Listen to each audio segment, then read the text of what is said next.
اللہ تعالیٰ قرآن میں فرماتا ہے جو تم قربانی کرتے ہو ان کا نہ تو میرے پاس گوشت پہنچتا ہے نہ خون پہنچتا ہے، میرے پاس تو تمہارا تقویٰ پہنچتا ہے۔ تمہارا جتنا تقویٰ ہوگا اتنی میرے یہاں یہ مقبول ہوگی، لہذا جو بھی کام کریں ہم اخلاص کے ساتھ کریں۔ اخلاص سے تھوڑا سا عمل زیادہ ہو جاتا ہے، ریاکاری کا بہت زیادہ عمل بہت ہی گھٹ جاتا ہے، ختم ہو جاتا ہے، اس کی کوئی حیثیت نہیں ہوتی اللہ کی نظر میں۔ بہرحال یہ جو ایام چل رہے ہیں بہت اہم ایام ہیں،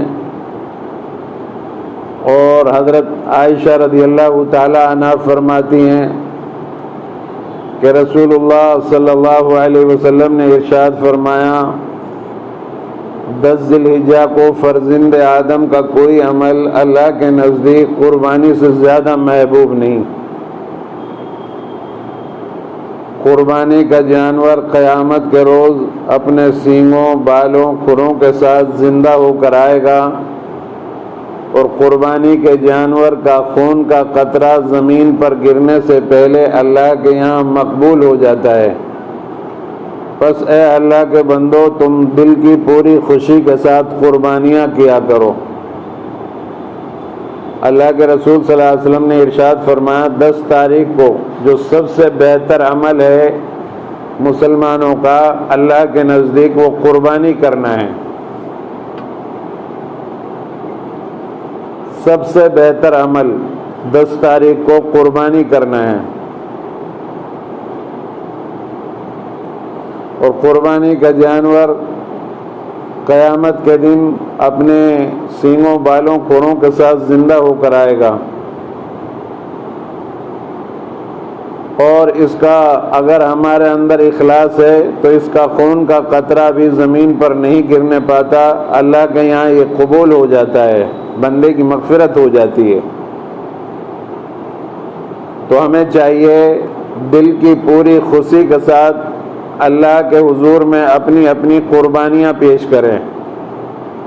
حضرت زید بن ارقم رضی اللہ تعالی عنہ سے روایت ہے کہ رسول اللہ صلی اللہ علیہ وسلم کے بعد صحابہ نے عرض کیا یا رسول اللہ صلی اللہ علیہ وسلم اس قربانی کی کیا حقیقت اور کیا تاریخ ہے؟ تو اللہ کے رسول صلی اللہ علیہ وسلم نے ارشاد فرمایا یہ تمہارے روحانی نسبی موروثی باپ ابراہیم علیہ السلام کی سنت ہے۔ حضرت ابراہیم علیہ السلام نے قربانی دی تھی، ان کی سنت ہے، انہی کی پیروی اور اتباع میں مجھے اور میری امت کو حکم دیا، اس لیے کرتا ہوں۔ عرض کیا یا رسول اللہ صلی اللہ علیہ وسلم اس میں ہمارے لیے کیا اجر ہے؟ ارشاد فرمایا ہر بال کے عوض 1 نیکی۔ عرض کیا یا رسول اللہ صلی اللہ علیہ وسلم اگر ہم اون والے جانوروں کی قربانی کریں تو کیا ہر اون کے عوض اللہ 1 نیکی عطا فرمائے گا؟ اس کا مطلب یہ تھا کہ بھیڑ ہے، دمبا ہے، ان جانوروں کے جسموں پر بال نہیں ہوتے بلکہ اون ہوتا ہے، اور ہر جانور کے جسم پر کروڑوں اون ہوتے ہیں، تو کیا ہر اون کے عوض اللہ 1 نیکی دے گا؟ تو اللہ کے رسول صلی اللہ علیہ وسلم نے ارشاد فرمایا کہ ہر اون کے عوض اللہ 1 نیکی عطا فرمائے گا۔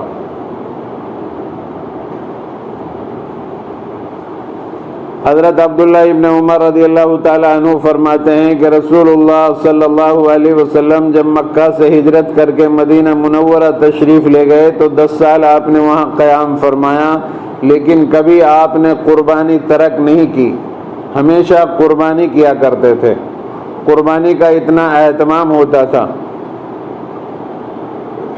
ہم لوگ جو ہے کوئی اللہ کے رسول صلی اللہ علیہ وسلم کے نام سے قربانی کرتا ہے، کوئی اپنے مرحومین کے نام سے قربانی کرتا ہے، یہ تو نفل ہے۔ جو لوگ موجود ہیں، جو صاحب نصاب ہیں، جن پر قربانی واجب ہے وہ قربانی کریں، اپنی اولاد ہے جو نابالغ ان کی طرف سے بہت سے لوگ قربانی کرتے ہیں، تو وہ تو نفل ہے. جن کے اوپر واجب ہے قربانی وہ قربانی کریں، جیسے زکوٰۃ واجب ہے، نماز واجب ہے، ضروری ہے. اسی طریقے سے وہ ان لوگوں پر جن پر قربانی واجب ہے وہ اپنی طرف سے قربانی کریں. جن عورتوں کے پاس اتنا پیسہ ہے، زیورات ہے، ان کی طرف سے قربانی کی جائیں. یہ تو بعد کی بات ہے. بہرحال اللہ کے رسول صلی اللہ علیہ وسلم قربانی کا اتنا اہتمام کیا کرتے تھے. 10 سال مدینہ منورہ میں رہے لیکن کبھی آپ نے قربانی ترک نہیں کی. حضرت علی رضی اللہ تعالیٰ عنہ کو دیکھا گیا. حضرت عبداللہ ابن حنس رضی اللہ تعالیٰ عنہ فرماتے ہیں کہ میں نے دیکھا حضرت علی کو کہ وہ بجائے ایک مینڈے کے 2 مینڈوں کی قربانی کر رہے ہیں. میں نے پوچھا آپ بجائے ایک کے 2 کیسے کر رہے ہیں؟ فرمایا آپ صلی اللہ علیہ وسلم نے مجھے وصیت فرمائی تھی کہ میری طرف سے میرے بعد قربانی کرنا، لہذا میں ایک اپنی طرف سے کرتا ہوں، ایک آپ صلی اللہ علیہ وسلم کی طرف سے کر رہا ہوں. اللہ کے رسول صلی اللہ علیہ وسلم کا قربانی کرنے کا کیا طریقہ تھا؟ جانور بھی انسان کی طرح شعور رکھتا ہے، بولتا نہیں، سمجھتا ہے. ایک مرتبہ ایک صحابی جانور کو پکڑ کر پچھلے پیروں سے کھینچی لے جا رہے تھے ذبح کرنے کے لیے. آپ صلی اللہ علیہ وسلم نے دیکھا تو آپ نے منع فرمائے کیا کر رہے ہو تم؟ دوہری موت دے رہے ہو ان کو ادب سے لے جاؤ، احترام سے لے جاؤ. ایسا کرنا تمہارے لیے ان کے ساتھ مناسب نہیں ہے. تو اللہ کے رسول صلی اللہ علیہ وسلم جانوروں کے لیے بھی رحمت. تو آپ صلی اللہ علیہ وسلم نے طریقہ بتایا قربانی کا. آپ صلی اللہ علیہ وسلم کے سامنے 2 مینڈے لائے گئے جن کا رنگ کالا اور سفید تھا، سینگوں والے مینڈے تھے وہ. پھر آپ نے ان کا رخ قبلے کی طرف کیا اور ان کی کمر پر آپ نے اپنا پاؤں مبارک رکھا اور پھر جو ہے بسم اللہ واللہ اکبر کہہ کر ان کو ذبح کیا. ایک جانور کے سامنے دوسرے جانور کو ذبح نہ کیا جائے. پہلے ایک جانور کو ذبح کیا جائے پھر اس کے بعد دوسرے جانور کو ذبح کیا جائے. ایک روایت کے مطابق حضرت جابر رضی اللہ تعالیٰ عنہ سے روایت ہے کہ رسول اللہ صلی اللہ علیہ وسلم کے سامنے 2 مینڈے لائے گئے جو خصی تھے اور آپ نے ان کا رنگ بھی کالا اور سفید تھا، سینگوں والے تھے. ان کا رخ آپ نے قبلہ کی طرف کیا اور ان کے پہلو پر یعنی کمر پر آپ نے ان کے پاؤں رکھا اور پھر بسم اللہ واللہ اکبر کہہ کر اور دعا پڑھی انی وجہت وجہی للذی فطر السماوات والارض حنیفا وما انا من المشرکین ان صلاتی ونسکی ومحیای ومماتی للہ رب العالمین لا شریک لہ وبذالک وامرت وانا من المسلمین. اے اللہ میں نے اپنا رخ سب طرف سے پھیر کر تیری طرف کر لیا جس نے زمین اور آسمان کو بنایا، اور میں شرک کرنے والوں میں سے نہیں. میرا جینا، میرا مرنا، میری نماز، میری عبادت یا اللہ یہ سب تیرے لیے ہیں اور یہ قربانی تیرے بندے کی طرف سے تیری توفیق سے تیرے لیے کی جا رہی ہے، میری طرف سے اور میری امت کی طرف سے. اے اللہ اس کو قبول فرما. تو اس طرح اللہ کے رسول صلی اللہ علیہ وسلم نے ہمیں جانوروں کو ذبح کرنے کی ہدایت دی. آپ صلی اللہ علیہ وسلم سے جانوروں کے متعلق سوال کیا گیا. آپ کے صحابہ نے پوچھا یا رسول اللہ صلی اللہ علیہ وسلم جانور میں وہ نقائص اور عیوب اور خرابیاں کیا ہیں جن کی وجہ سے جانور قربانی کے لائق نہیں رہتا؟ تو آپ صلی اللہ علیہ وسلم نے ہاتھ کے اشارے سے 4 انگلیاں اٹھائی اور ارشاد فرمایا 4 خرابیاں ہیں، اگر جانور میں وہ پائی جاتی ہیں تو پھر یہ جانور قربانی کے لائق نہیں رہتا.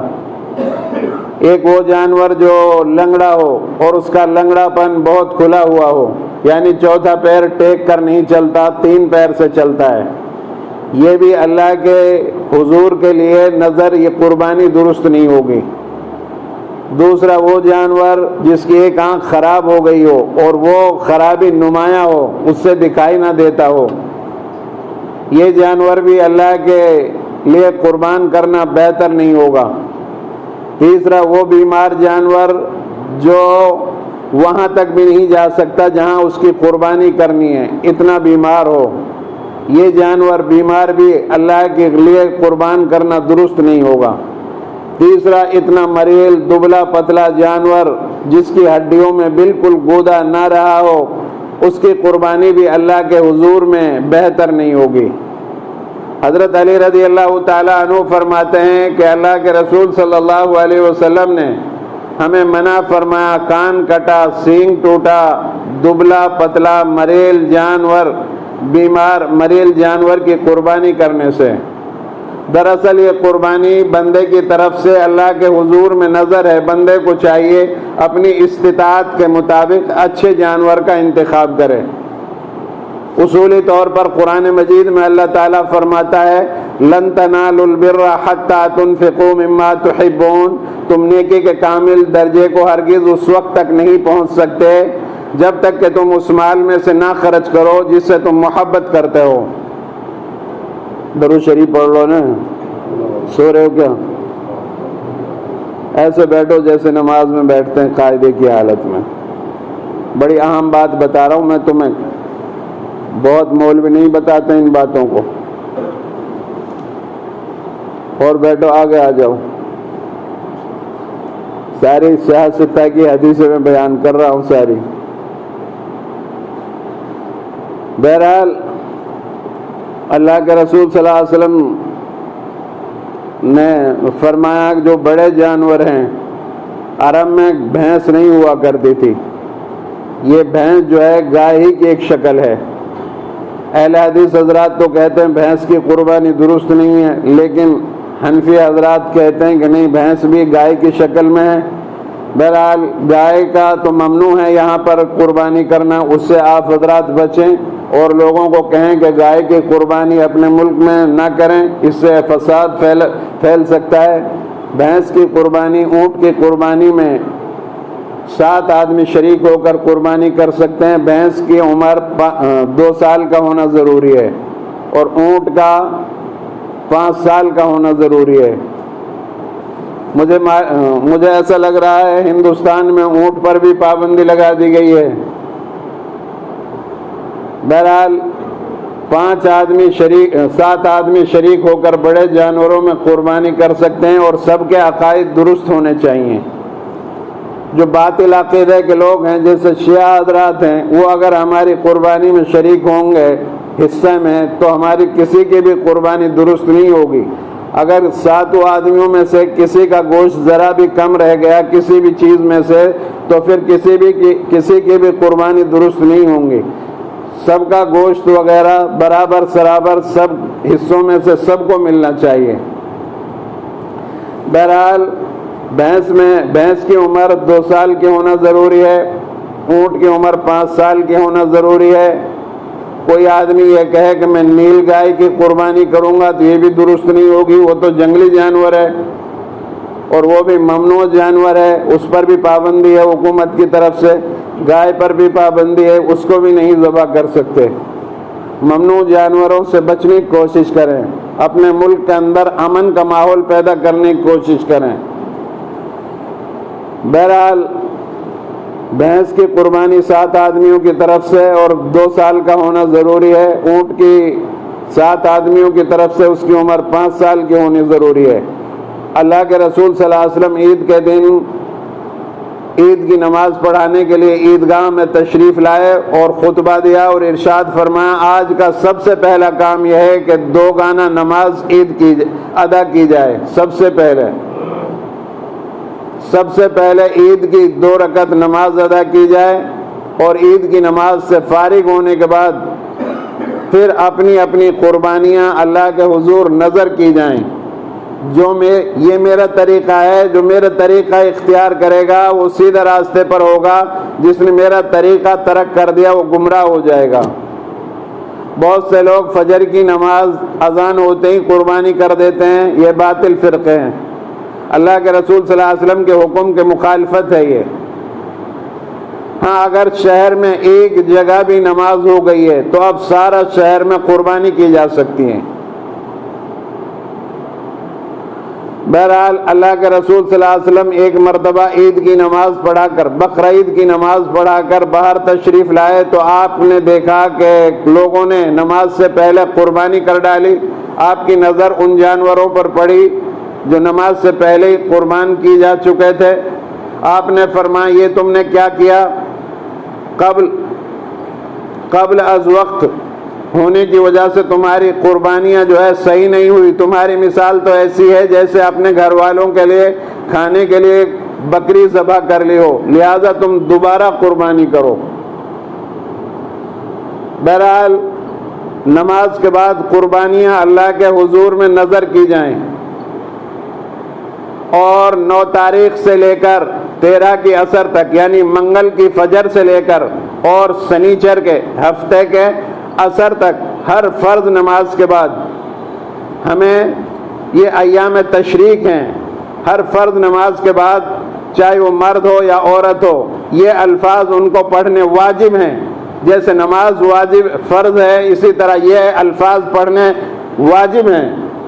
اگر کوئی بھول جاتا ہے تو اس کو جب یاد آئے اس کو وہ پڑھنے ہوں گے، ورنہ گنہگار ہوگا۔ ہر فرض نماز کے بعد سارے لوگ سن لیں، اللہ اکبر اللہ اکبر لا الہ الا اللہ واللہ اکبر اللہ اکبر وللہ الحمد۔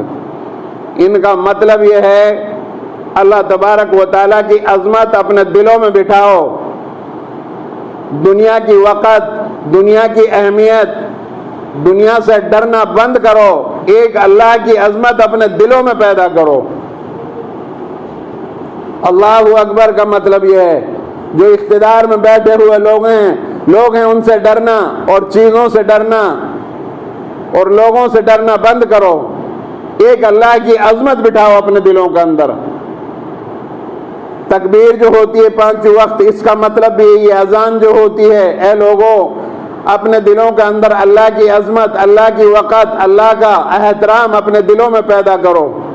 دنیا کی محبت، دنیا کی عظمت جو تمہارے دلوں میں بیٹھ چکی ہے اس کو ختم کر دو۔ اللہ اکبر لا الہ الا اللہ واللہ اکبر وللہ الحمد پڑھ کر آدمی یہ اقرار کرتا ہے کہ اب میں اپنے دل کے اندر اللہ کے علاوہ کسی اور کو جگہ نہیں دوں گا۔ قربانی کا مقصد یہ ہے کہ یا اللہ آج تو نے جانور کی قربانی کا حکم دیا ہے، اگر ضرورت پڑے گی تجھے اور تیرا حکم ہوگا تو میں بڑی سے بڑی قربانی تیرے لیے دینے کے لیے تیار ہوں۔ یہ قربانی کا مقصد ہے میرے بھائیوں۔ قربانی کے موقع پر نام و نمود اور شہرت سے بچنے کی ہم کوشش کریں، اور جو ہے میلوں ٹھیلوں میں نہ جائیں، ناچ گانے ڈیگ بجانا اور رسم و رواج میں چلنا یہ منع کیا گیا ہے۔ جھوٹ، غیبت، چغل خوری، جوا، زنا، نشہ چیزیں، ان سب سے بچنے کی کوشش کریں۔ یہ ایام بہت اہم ایام ہیں۔